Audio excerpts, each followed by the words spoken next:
Hello everybody, I'm JackieKCooper and today's entertainment rundown is a review of the film Olympic Dreams.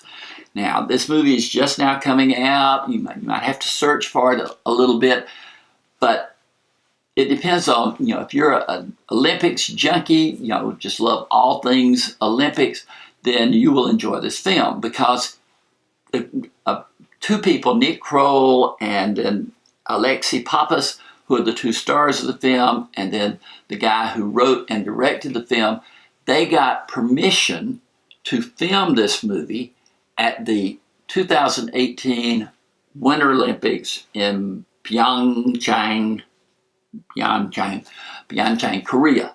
So while the Olympics were actually going on, this movie, which is really just a two-character film, it's about the girl is a long-distance skier and the guy is a volunteer dentist. I didn't know that they had volunteer dentists and doctors and all at the Olympics, but he has volunteered and come to Korea to act as for any dental emergencies that anybody could have.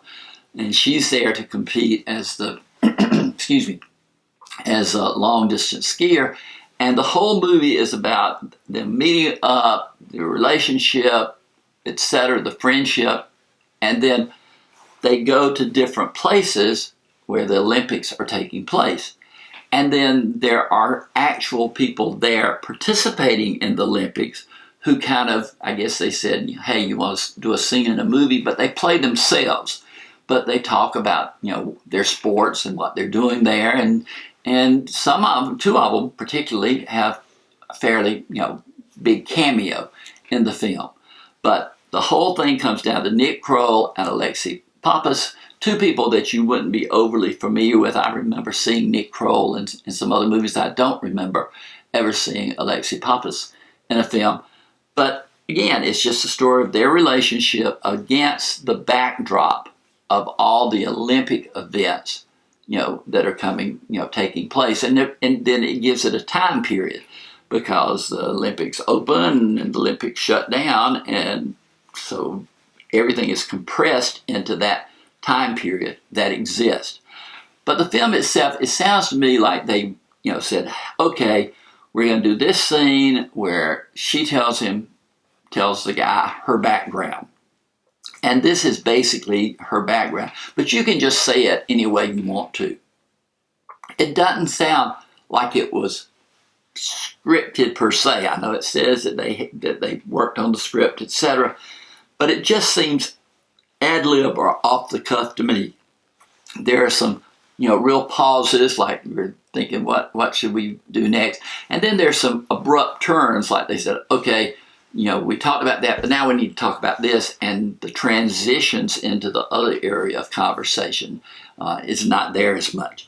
The film itself is rated PG-13 because there is some mild profanity in it, not anything severe that I can recall. Maybe I'm just jaded, but they said it was rated PG-13 for profanity.